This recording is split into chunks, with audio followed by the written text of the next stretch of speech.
அயோக்கிய ராஸ்கல்களா, ஓட்டு போட்ட மக்களுக்கு சேவை செய்யுங்கடான்னு சொல்லி எதிர்க்கட்சி தலைவரும் முதலமைச்சராகவும் உங்களை ஆக்குனா நீங்கள் என்னடா பண்ணுறீங்க? இவனுக்கு 6 பொண்டாட்டி அப்படின்னு அவன் சொல்கிறான். இவன் என்ன சொல்கிறான்? என்னை விட 2 பொண்டாட்டி இவருக்கு அதிகம் எப்படி வந்ததுன்னு சொல்லி இவன் கேட்குறான். அப்புறம் இவன் என்ன சொல்கிறான்? 6 மணிக்கு மேலே இவருக்கு தண்ணி அடித்தா கையை ஆடுன்னு இவன் சொல்கிறான்.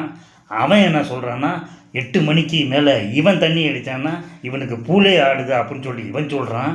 ஆக மொத்தம் சட்டசபையில் நாட்டு மக்களை பற்றி ஒரு பய சிந்திக்கலை. அடுத்தவங்களுடைய பர்சனல் விஷயத்தையே பார்த்துக்கிட்டு இருந்தோம்னா ஒன்றுமே ஆகாது. நாட்டு மக்களுடைய நிலைமைகளை புரிஞ்சுட்டு ஒரு குடும்ப தலைவன் ரேஷன் கடையில் வந்து சர்க்கரை இல்லை, ஜீனி இல்லை, பருப்பு இல்லை, எண்ணெய் இல்லைன்னா கபாலத்தை பிடிச்சிக்கிட்டு ஓடுவான், மண்டையில் ரத்தத்தில் அடிபட்ட மாதிரி. ஏன்னா அவனுக்கு குடும்பத்தோட வழி தெரியும்.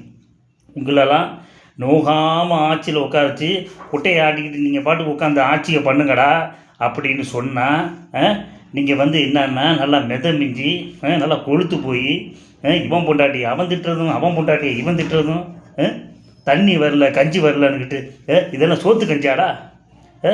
இதெல்லாம் வந்து கண்டிக்கத்தக்கதில்லை, துண்டிக்கத்தக்கது. தண்டு இருக்கிறனால தானே அப்படி பேசுகிறீங்க.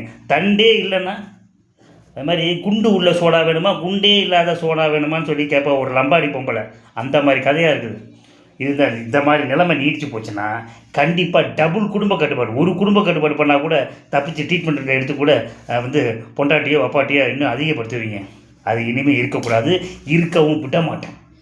டபுளாக குடும்ப கட்டுப்பாடு பண்ணி வண்டி வச்சு தள்ளிட்டு போகிற மாதிரி பண்ணிடுவேன். இந்த மாதிரி நாட்டை ஆள்றதுக்கு என்ன வழியோ அதை பார்க்கணுண்டா. என்ன சிந்திங்க. கௌரவமான குடும்பத்தில் பிறந்த 2 பேரும் அயோக்கிய ராஸ்கல் கம்யூனிட்டிகளா இப்படி ஆட்டம் போட்டுருக்கீங்க. ஆட்டம் கிண்டிடுறேன், களி கிண்டிடுறேன் இன்றைக்கி. அயோக்கிய படங்களா.